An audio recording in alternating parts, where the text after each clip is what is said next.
बिस्मिल्लाहिर्रहमानिर्रहीम। अस्सलाम वालेकुम नाज़रीन, आप यूट्यूब चैनल देख रहे हैं। मैं इमरान खान। पहले 3 अच्छी खबरें हैं वो मैं आप तक पहुंचा देता हूं। नंबर 1, पाकिस्तान में इस वक्त जो सबसे ज्यादा एक्सपोर्ट में पाकिस्तान आगे गया है या जो बरामदात पाकिस्तान बाहर करता है उसमें जो कपास से बनने वाली चीजें हैं, यानी कपास से आप रुई बनाते हैं, धागा बनता है, कपड़ा बनता है, और 8 ऐसी आइटम्स हैं जिसमें पाकिस्तान ने बहुत ज्यादा वैल्यू एडिशन करके पैसा बनाया है। अपनी एक्सपोर्ट्स में पाकिस्तान ने बहुत इजाफा किया है। वहां एक अच्छी खबर यह है कि पाकिस्तान लगातार कई सालों से लगातार कपास की पैदावार में नीचे ही जाने जा रहा था, और नीचे जाने की वजह से कपास महंगी होती चली जा रही थी।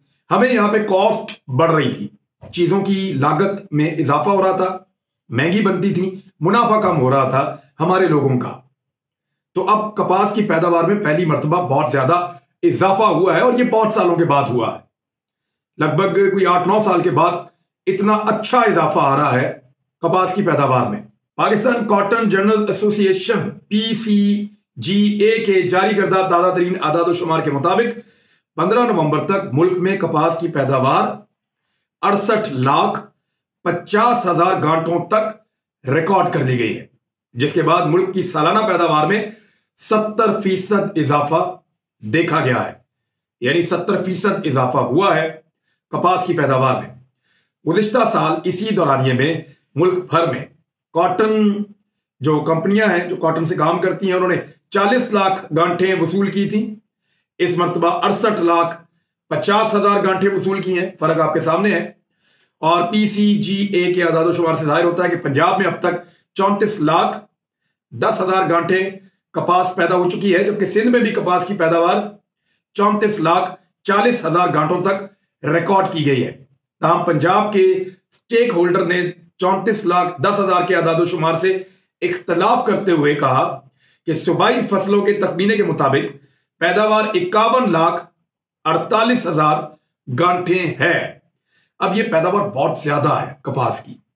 ये सारी कपास हम बाहर से इंपोर्ट कर रहे थे, मंगवा रहे थे। उससे 2 नुकसान होते हैं। एक तो आप जब बाहर से कोई चीज मंगवाते हैं तो पाकिस्तान के रुपए के ऊपर दबाव बढ़ता है, हमें उसके लिए पैसे पे करने पड़ते हैं, और वो बाहर से मिलती भी महंगी है। और फिर आप उससे चीज बनाते हैं, फिर बाहर बेचते हैं, तो ये एक लंबा वो हो जाता है। और ये कभी भी मुल्क को सूट नहीं करता कि आपकी इंपोर्ट्स ज्यादा हो और एक्सपोर्ट्स कम हो। पाकिस्तान के साथ हमेशा यही प्रॉब्लम रहा है, बैलेंस ऑफ पेमेंट हमारा खराब हो जाता है। तो अब अच्छी बात यह है कि ये कपास बहुत बड़ी मिकदार में अभी भी मंगवानी पड़ेगी आपको, क्योंकि जरूरत आपकी बहुत ज्यादा है। आपको लगातार कई सालों तक कपास की पैदावार में इजाफा करते रहना होगा। लेकिन ये 70% इजाफा एक अच्छी खबर है, मैंने आप तक पहुंचा दी है। और ये गवर्नमेंट की पॉलिसी इसके साथ रिलेटेड है, क्योंकि जब आप सपोर्ट प्राइस इसकी पहले से आप बता देते हैं, किसानों को आप फैसिलिटेट करते हैं, तो फिर चीजों की कीमतें जो है, जब उनको पता चलता है कि हमारी चीज बिक जाएगी और अच्छी बिकेगी, तो फिर वो उसके ऊपर इन्वेस्ट करते हैं। तो किसान की अच्छी इन्वेस्टमेंट है और उसको अच्छा फायदा भी मिल रहा है। और एक और खबर जो है अच्छी, वो है समंदर पार पाकिस्तानियों के लिए, ओवरसीज पाकिस्तानियों के लिए आजकल लगातार अच्छी खबरें आ रही है। सबसे पहले उनको वोट डालने का हक दिया गया, फिर दीगर चीजें उनके लिए हो रही। तो एक और चीज है, वजीर आज़म इमरान खान ने बैरून मुल्क मुकीम पाकिस्तानियों के लिए digital power of attorney POA service का आगाज कर दिया है। यानी ये जो पावर ऑफ अटॉर्नी दिया जाता है, ये उनके लिए एक बड़ा मुश्किल है, क्योंकि पाकिस्तान में वो नहीं होते, उनकी प्रॉपर्टीज पाकिस्तान में होती हैं, उनकी जायदादें, उनकी चीजें पाकिस्तान में होती हैं। तो वो पावर ऑफ अटॉर्नी देते हैं, उनके बिहाफ पे लोग यहाँ पे वहां पे डीलिंग करते हैं। ये जदीद डिजिटल हल national database and registration authority यानी नादरा ने मुतारफ करवाया, जो बैरून मुल्क मुकीम पाकिस्तानियों के लिए ऐसी आसानी पेश करते हैं जिसका बहुत इंतजार था। और पहले इसके लिए बैरून मुल्क मुताल्लिका मिशंस में जिस्मानी तौर पर हाजिर होने का जो परेशान कुन अमल था, पहले वो करना पड़ता था। नादरा ने वजारत खारजा के ताउन से बैरून मुल्क मुकीम पाकिस्तानियों के पावर ऑफ अटॉर्नी के हुसूल के लिए एक वेब बेस्ड सोल्यूशन तैयार किया है। यानी एक इंटरनेट के जरिए से एक ऐसा हल निकाला है जिसको तैयार भी किया गया और नाफिज किया गया है, जिससे समुद्र पार पाकिस्तानी पावर ऑफ अटॉर्नी के इजरा के लिए अप्लाई कर सकेंगे। पावर ऑफ अटॉर्नी के इजरा के अमल की डिजिटाइजेशन का मतलब या मकसद समुद्र पार पाकिस्तानियों को दरपेश मुश्किलात हल करना है।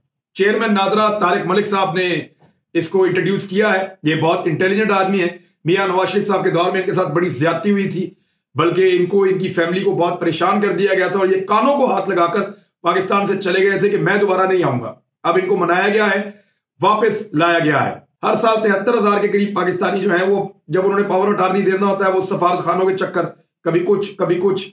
अब इस मरतबा उनको ये नहीं करना पड़ेगा, वो अपने घरों में रहते हुए इस सहूलत को इस्तेमाल करते हुए पावर ऑफ अटारनी जारी कर सकेंगे। उनके लिए एक अच्छी खबर है। एक और अच्छी खबर यह है कि सिंध में गैस के नए जखायर दरियाफ्त हो गए। ज़राए वज़ारत पेट्रोलियम के मुताबिक सिंध में गैस के नए जखायर दरियाफ्त हुए हैं। चंद रोज कबल भी सिंध में खोरी वाह जनूबी से तेल और गैस के जखायर दरियाफ्त हुए थे और अब ये नए जखायर सिंध में खोरी वाह मगरबी के मुकाम पर दरियाफ्त हुए हैं।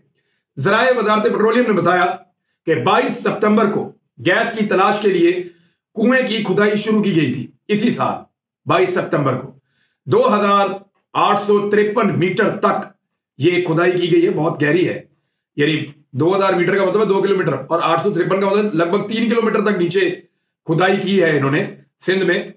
और खोरीबा गैस कुएं से जो पहले आ रही है वो 41 लाख क्यूबिक फीट गैस योमिया पहले से ही बरामद हो रही है। और ये जो नई गैस की दरियाफ्त है, ये पाकिस्तान को जो गैस का बहरान है फ्यूचर में हल करने में मदद दे सकता है। एक खबर इलेक्ट्रॉनिक वोटिंग मशीन की भी है और उसको बहुत ज्यादा मुतनाज़ बनाया हुआ है सबने और उसके ऊपर रोजाना बात कर रहे हैं। अब अपोजिशन ये कह रही है कि इसके ऊपर तो 150 अरब रुपए लग जाएंगे। कभी कोई बहाना, कभी कोई बहाना, कभी कुछ। लेकिन साइंस एंड टेक्नोलॉजी ने इसको वाज़ेह किया है, वजारत ने, कि 2023 का इलेक्शन तो ईवीएम से होगा। और उन्होंने ये कहा कि इसके ऊपर इतने पैसे नहीं लगेंगे जितने पैसों का शोर शराबा अपोजिशन या मुखालिफिन मचा रहे हैं। लगभग 45 अरब रुपए इस पे खर्च होगा। जो पिछले इंतखाबात हुए थे, 2018 के इंतखाबात, उनके ऊपर जो पैसा खर्च हुआ था वो लगभग 27 अरब रुपया था। और इस मरतबा वैसे भी कुछ 35 अरब रुपए के करीब, उसी तखमीने से अगर आप आगे बढ़े तो 35 से 40 अरब वैसे भी खर्च होगा। लिहाजा ये कुछ 45 अरब रुपए की ये मशीनें आएंगी और बाकी फिर इलेक्शन का और प्रोसेस भी है, वो भी करना होगा। लेकिन वो हुकूमत का ये कहना है कि 45 अरब रुपए से ये काम हो जाएगा और फिर इंतखाबात इलेक्ट्रॉनिक वोटिंग मशीन के जरिए से होंगे। फिर क्लियर किया गवर्नमेंट ने कि कोई इंटरनेट नहीं चाहिए, कोई बिजली नहीं चाहिए, ये मशीन सादा तरीके से काम करेगी। लेकिन इसको कोई भी स्टडी नहीं कर रहा। इलेक्शन कमीशन को मुसीबत डाली हुई है हुकूमत ने कानून साजी होने के बाद कि आप बताएं, बात करें, रोजाना की बुनियादों पे काम करें। और इलेक्शन कमीशन की पूरी कोशिश है कि पुराना सिस्टम मौजूद रहे, जहां पे मुर्दे भी वोट डालें, जो बैरून मुल्क पाकिस्तानी है उनके भी वोट कास्ट कर दिए जाएं, जहां पे हर वो वोट डाल दिया जाए जिसका वजूद ही नहीं है। जाली वोट भी डालें, 4-4, 5-5 वोट भी डालें, धांधलियों के सारे तरीकेकार हो जाए ताकि उसमें पैसा बनाने का जो है वो अमल जारी रहे। और ये जो लोग पैसा खाते हैं हर मरतबा इलेक्शन के नतीजे में, यानी ये हुकूमत बनाता है वो बहुत पैसा बनाता है, फिर वो इलेक्शन में जाता है तो वो पैसा खिलाता है उन लोगों को जो इलेक्शन पे असरअंदाज हो सकते हैं। फिर वो कब चाहेंगे कि ऐसी मशीन आए जिसमें उनका पैसा खाने का जरिया बंद हो जाए। लिहाजा इसलिए इसकी मुखालफत फिलहाल हो रही है। अब ये हुकूमत की और अपोजिशन की एक जंग है जो आने वाले दिनों तक चलती रहेगी। एक और चीज है जिसको राणा सनाउल्लाह साहब ने क्लेम किया। उन्होंने कहा कि पाकिस्तान तहरीक इंसाफ के 23 लोग हमारे साथ राब्ते में। लेकिन राणा सनाउल्लाह साहब की बात ये गलत नहीं है। देखिए, पाकिस्तान तहरीक इंसाफ के जो कमजोर लोग हैं या वो लोग जो मुख्तलिफ पॉलिटिकल पार्टीज में जाते आते रहे हैं या जो अपनी वफादारियां तब्दील करते रहते हैं, वो मुख्तलिफ पार्टियों से राब्ते में रहते हैं। जैसे ही उन्हें लगता है कि हुकूमत कमजोर है, वो दूसरी पार्टियों से राब्ते में आ जाते हैं। तो इसी तरह ये 23 लोग जो हैं वो पीएमएलएन से जरूर राब्ते में होंगे। और ऐसे ही पीएमएलएन के भी लोगों का 1-2 दर्जन लोग ऐसे पीएमएलएन के भी हैं जो हुकूमत के साथ राब्ते में रहते हैं। जब वो देखते हैं कि मरियम नवाज शरीफ कमजोर पड़ रहे हैं या पीएमएलएन का बुरा हालात चल रहे हैं, तो वो हुकूमत के साथ राब्ते अपने बढ़ा देते हैं। इसी तरह ये खींचातानी चलती रहती है और ये लोग हर पार्टी के अंदर मौजूद रहते हैं। लेकिन बात होती है परसेप्शन की और ताकत की और लीड करने की।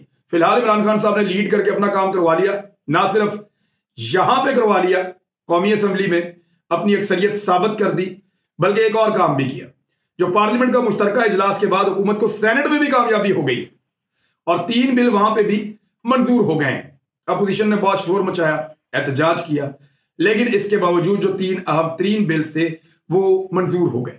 और ये वही बिल है जो कौमी असम्बली में, यानी ओवरसीज पाकिस्तानियों के हवाले से, इलेक्ट्रॉनिक वोटिंग मशीन के हवाले से, फिर एक जो बिल था जो सहाफ़ियों के हवाले से एक बिल है, उनके तहफ़्फ़ुज़ का बिल, वो भी पेश किया गया था। तो ये बिल वहां से भी मंजूर करवा लिए गए हैं। तो ये एक गवर्नमेंट के लिए खबर है जो बेहतर है, लेकिन अपोजिशन के लिए अच्छी खबर नहीं है, क्योंकि परसेप्शन के ऊपर हुकूमतें कायम रहती हैं।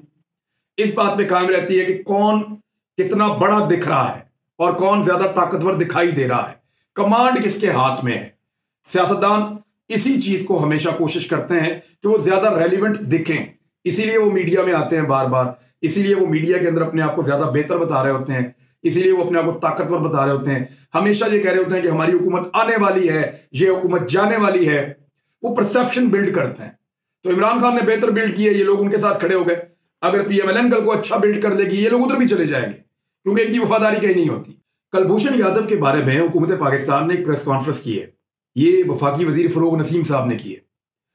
मेरे ख्याल में इस सारे मामले को खोल के कौम के सामने रख देना चाहिए पूरी तरह से। लेकिन उन्होंने जो अल्फाज इस्तेमाल किए वो अजीब तरीके के। कुलभूषण एक रेड लाइन है, अपोजिशन इस बात को क्यों नहीं समझती? भाई जब आप अपोजिशन में थे तो क्या आप इस रेड लाइन को समझते थे? कुलभूषण तो नवाज शरीफ के जमाने में फिर एक रेड लाइन होना चाहिए था, तो तब आप अपोजिशन में थे, आपको यह बात समझनी चाहिए थी। तब आपने नवाज शरीफ को ताने दिए, आज नवाज शरीफ के लोग आपको ताने दे रहे हैं। मेरे ख्याल में लोगों को यह हकायक बताए जाएं कि मियां नवाज शरीफ साहब इस कौम को घसीट कर इस केस समेत इंटरनेशनल कोर्ट ऑफ जस्टिस में ले गए थे। मियां साहब को सबने मना किया कि मियां साहब ना करना, लेकिन मियां नवाज शरीफ साहब ने कोई मशवरा नहीं माना और इंडिया को खुश करने के लिए इंटरनेशनल कोर्ट ऑफ जस्टिस की ज्यूरिसडिक्शन को तस्लीम कर दिया। अब उस अदालत ने फैसला दे दिया। उस फैसले के मुताबिक पाकिस्तान बहुत खुश था। क्यों? नंबर 1, वो फैसला ये कह रहा था कि ये एक जासूस है और इसकी आजादी के लिए उन्होंने कोई फैसला नहीं दिया, इसको छोड़ने के लिए उन्होंने कोई बात नहीं की, बल्कि ये जासूस रजिस्टर्ड भी हो गया। ये सारी चीजें होने के बाद उसी फैसले में कहा गया कि इसको अपील का हक दिया जाए, क्योंकि इसको फौजी अदालत से सजा हुई है और दुनिया की जो अदालतें हैं वो फौजी अदालतों को तस्लीम नहीं करती। उन्होंने कहा कि इनको रेगुलर कोर्ट के अंदर अपील का हक दिया जाए। अब बहुत सारे ऐसे पाकिस्तान के अंदर दहशतगर्द थे जिनको फौजी अदालतों ने सजाएं दी और दूसरी अदालतों से यानी पेशावर हाई कोर्ट से उनकी जमानतें हो गई। बाद में उनको छोड़ दिया गया, बाइज्जत बरी कर दिया गया। सेठ वकार साहब मरहूम जो हमारे जज थे वहां पे पेशावर हाई कोर्ट के, उन्होंने ये फैसले दिए थे, जिसमें बड़ी तकलीफ भी है बाद फौजियों को और बाद एस्टेब्लिशमेंट के लोगों को भी कि जनाब मामला यह है कि हमने इतनी मुश्किल से पकड़े थे, उन्होंने हमारे लोगों को मारा था, जज साहब ने उनको छोड़ दिया बेगुनाह करके। ये मामला है। अब बात यह है कि उसी तरह अब इंटरनेशनल कोर्ट ऑफ जस्टिस का एक फैसला है। उस फैसले में इंडिया हारा था, पाकिस्तान जीता था और पाकिस्तान ने सेलिब्रेट किया था। जीते हुए फैसले पे पाकिस्तान अगर इंप्लीमेंट करेगा तो वो फैसला मौजूद रहेगा, अगर नहीं करेगा तो इंडिया फिर अपील में चला जाएगा और जब अपील में जाएगा तो अब वो कोई और चीज लाके आपके सामने रख देगा। तो अपने जीते हुए फैसले को खराब करना कोई अक्लमंदी नहीं होगी। उस अदालत में कहा गया इसको अपील का हक दो। कहां पे? पाकिस्तान की अदालत में। हमारी हाई कोर्ट, हमारी सुप्रीम कोर्ट, बात खत्म। यही पे है ना कि इंडियन कोर्ट में तो नहीं जा रहा वो, या इंटरनेशनल कोर्ट ऑफ जस्टिस में तो नहीं जा रहा, अमेरिकन या इसराइली कोर्ट में तो नहीं जा रहा, यही पे इस्लामाबाद हाई कोर्ट में आ जाएगा या सुप्रीम कोर्ट में अपील कर लेगा। शवाहिद हमारे पास मौजूद होंगे तो हम फांसी दिलवा देंगे। अब जो लोग एस्टेब्लिशमेंट में मौजूद हैं, अगर उन्होंने ये फैसला किया कि ये कानून बने, तो इसका मतलब है उनके पास इतने शवाहिद तो हैं कि वो कानूनी तौर पे अमल करवा सके। कुछ तो है उनके पास जो इस कॉन्फिडेंस के साथ उन्होंने ये कानून पास किया। तो मामला ये है कि इंटरनेशनल कोर्ट ऑफ जस्टिस में मियां साहब लेकर गए थे हमें, सबने मना किया था उन्हें। अब उसने दे दिया एक फैसला। आप फैसला मानते हैं तो ये कानून बनाना पड़ता है और अपील का हक देना पड़ता है, और अपील का हक भी पाकिस्तानी अदालत में कहीं बाहर नहीं आप दे रहे। और अगर आप नहीं मानते तो फिर इंडिया रिव्यू के अंदर जा सकता है, दोबारा अपील कर सकता है। इंडिया के पास कानूनी ऑप्शंस खुल जाएंगे। लिहाजा इंडिया के हाथ बांधने के लिए, उसके पांव बांधने के लिए आपको यह कानून बनाना था। वो पाकिस्तान को कोई बहुत बड़ा ही दुश्मन होगा जो ये कानून नहीं बनाएगा, क्योंकि ये कानून ना बनाना इंडिया को फेवर देना है। इंडियन अखबार उनके तजिए निकाल के पढ़ें, वो दुआएं कर रहे थे कि ये कानून ना बने ताकि इंडिया के पास एक हक मौजूद हो कानूनी चाराजोई का पाकिस्तान के खिलाफ, और वो इसको इस्तेमाल करते कि इन्होंने इंटरनेशनल कोर्ट ऑफ जस्टिस में जुरिस्डिक्शन को तस्लीम किया, फैसला नहीं माना, और अब हमारे पास ये हक है, देखिए हमारे साथ ज्यादती हो रही। वो हर फोरम पे जाते, अब नहीं जा सकते, हमने उनका वो रास्ता भी बंद कर दिया है। ये है जी कुलभूषण का मामला। अब तक के लिए इतना ही। अपना ख्याल रखिएगा, अपने इस चैनल का भी। अल्लाह हाफिज।